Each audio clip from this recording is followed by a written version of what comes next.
हम लोग सक्षमता परीक्षा की तैयारी कर रहे हैं। चलिए आगे आज और हम लोग बढ़ते हैं, है ना। भारतीय इतिहास में ही चलेंगे आज हम लोग, क्योंकि पिछले वीडियो में 3 to 5 हिंदी की पुस्तक को मैंने समाप्त कर दिया था। अब आवश्यकता है 6 to 8 जो अगली बार से शुरू करेंगे। पर्यावरण की तैयारी चल रही है, लगभग समाप्त होने को है और उसको भी हम डालेंगे इसमें। यदि आप पहली बार देख रहे हैं इस चैनल को तो हम आपको बताते चलें कि प्रतिदिन इसमें सक्षमता परीक्षा की तैयारी का वीडियो डाला जाता है। आप देखते रहिए, चैनल सब्सक्राइब कर लीजिए ताकि आपको सुविधा हो, है ना। देखने में जब वीडियो डाला जाए तो आपको नोटिफिकेशन चला जाता है जब सब्सक्राइब रहता है चैनल तो। ठीक है, आगे बढ़ते हैं। हम लोग तैयारी करते हैं कि कहाँ तक जो है हम लोग सीखे थे, उससे आगे बढ़ते हैं। देखिए पहला प्रश्न आप लोगों को दिखाई भी दे रहा होगा, जैसा कि शिलप्पदिकारम की रचना किस भाषा में की गई थी? प्राकृत में की गई थी, हिंदी में की गई थी, संस्कृत या तमिल? कौन सी भाषा में इसकी रचना की गई थी? तो इसका सही जवाब है कि इसकी रचना तमिल भाषा में की गई थी, तमिल भाषा, है ना। अगले प्रश्न की ओर चलते हैं। अगला प्रश्न है कि थानेश्वर में वर्धन वंश पुष्यभूति वंश की स्थापना, वर्धन वंश या पुष्यभूति वंश, इसकी स्थापना किसने किया था, है ना। तो इसका सही जवाब है कि पुष्यभूति वंश की स्थापना पुष्यभूति वर्धन ने किया था, है ना। और आगे बढ़ते हैं। हर्षचरित किसके द्वारा लिखी गई? हर्षचरित एक पुस्तक है, कालिदास के द्वारा लिखी गई कि बाणभट्ट के द्वारा लिखी गई कि वाल्मीकि के द्वारा लिखी गई अथवा व्यास जी के द्वारा लिखी गई? किनके द्वारा लिखी गई है? तो हर्षचरित के लेखक जो हैं वो बाणभट्ट हैं। याद रखिए, हर्षचरित बाणभट्ट। अगले प्रश्न की ओर चलते हैं। अगला प्रश्न है, चालुक्य राजा पुलकेशिन द्वितीय को किसने पराजित किया? महेंद्र वर्मन प्रथम ने किया, नरसिंह वर्मन प्रथम ने किया, परमेश्वर वर्मन प्रथम ने किया या परांतक प्रथम ने किया? किसने हराया था? तो सही जवाब है नरसिंह वर्मन प्रथम ने पुलकेशिन द्वितीय को हराया था, है ना। आगे चलते हैं। इनके बारे में, पुलकेशिन द्वितीय के बारे में एक बहुत ही रोचक बात है कि इसने हर्षवर्धन को हरा दिया था, है ना। हर्षवर्धन उत्तर भारत के शासक थे। पुलकेशिन द्वितीय जो थे ना, वो चालुक्य सम्राट कीर्तिवर्मन प्रथम के पुत्र थे, पुलकेशिन द्वितीय, है ना। इनकी सबसे बड़ी उपलब्धि मानी जाती है हर्षवर्धन पर विजय।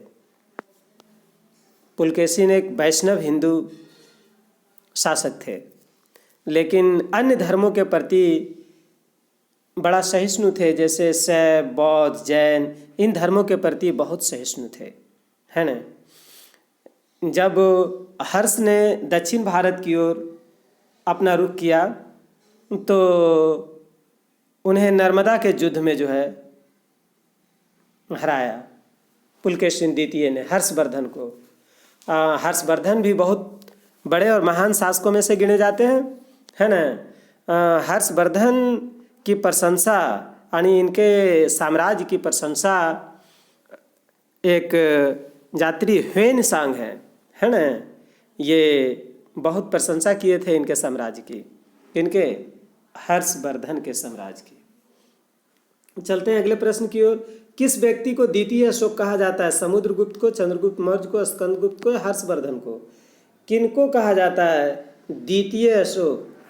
तो अभी हम जिनकी बड़ाई कर रहे थे कि हर्षवर्धन भी बहुत अच्छे शासक थे, यही हर्षवर्धन हैं जिनको द्वितीय अशोक के नाम से जाना जाता है ना। अब चलते हैं अगले प्रश्न की ओर।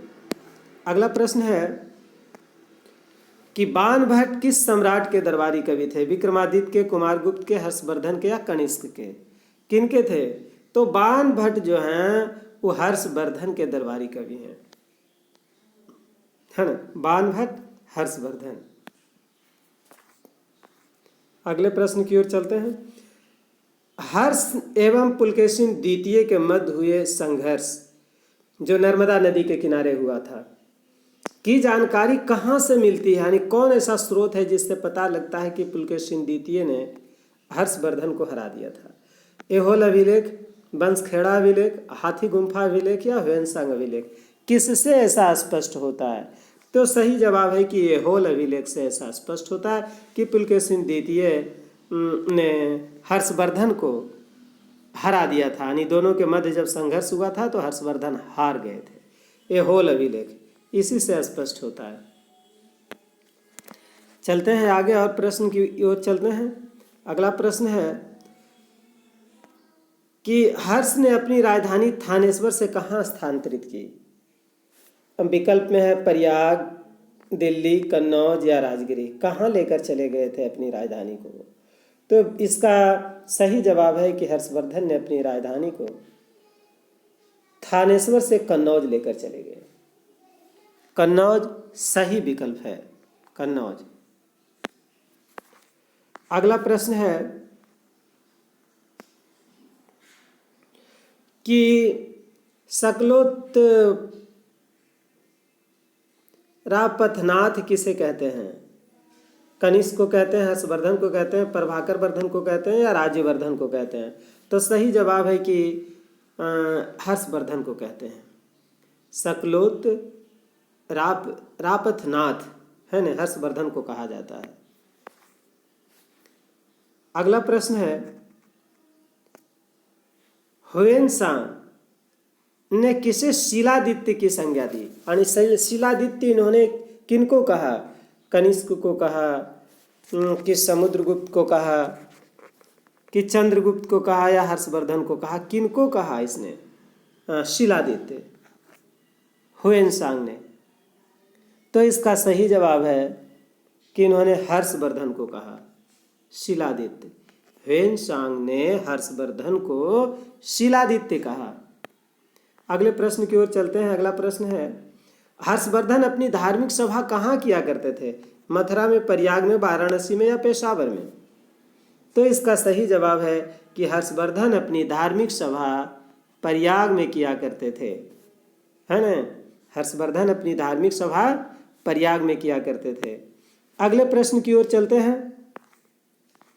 अगला प्रश्न है हर्षवर्धन के अग्रज राजवर्धन द्वितीय की हत्या किसने कर दिया था? मालवा नरेश देवगुप्त, गौड़ नरेश शशांक या मैत्रक नरेश भट्टारक या इनमें से कोई नहीं? कौन था वो?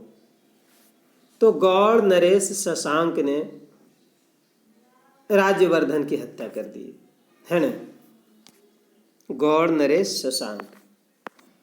अगले प्रश्न की ओर चलते हैं। ह्वेनसांग के भारत यात्रा के समय सूती कपड़ों के उत्पादन के लिए सबसे प्रसिद्ध नगर कौन सा था? विकल्प है वाराणसी, मथुरा, पाटलिपुत्र या कांची। सूती कपड़ा के लिए कौन इसमें से सबसे ज़्यादा फेमस था? तो विकल्प में ख सही जवाब है, यानी मथुरा। मथुरा सूती कपड़ों के उत्पादन के लिए प्रसिद्ध था ह्वेनसांग जब भारत की यात्रा किए थे। तो अगला प्रश्न है कि नागानंद के रचनाकार कौन था? बाणभट्ट, हर्षवर्धन, भवभूति या भास, है ना। इसमें से कौन लिखे थे? तो नागानंद लिखे हैं हर्षवर्धन ने। सही विकल्प ही है कि नागानंद हर्षवर्धन के द्वारा लिखा गया है। अगले प्रश्न की ओर हम लोग चलते हैं।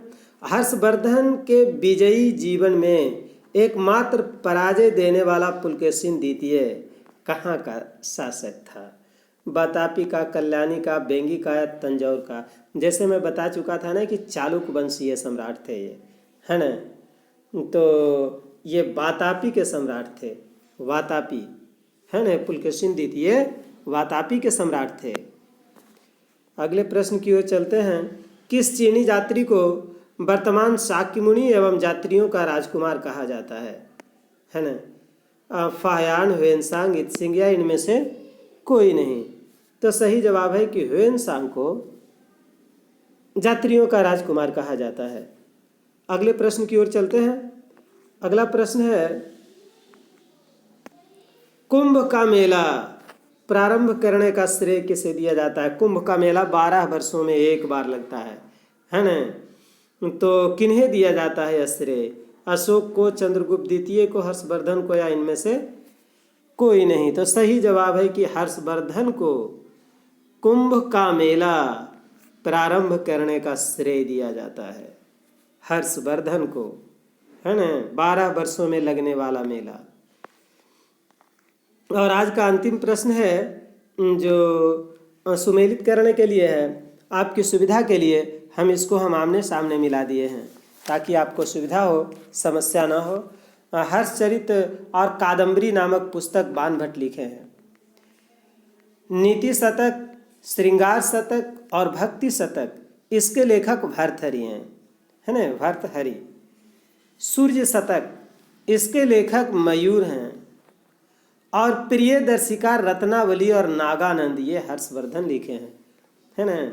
हर्षवर्धन भी बहुत विद्वान थे, इन्होंने भी पुस्तकें लिखी, नागानंद लिखी, रत्नावली लिखी और प्रियदर्शिका लिखी, और हर्षचरित और कादम्बरी बाण भट्ट लिखे हैं, है ना? तो देखते रहिए, तैयारी चलता रहेगा हम लोगों का। पीछे भी बहुत सारा वीडियो डाला हुआ है, आप उसको भी देख सकते हैं ताकि तैयारी बेहतर तरीके से होती रहे, है ना? आइए देखते हैं, तैयारी करते रहें।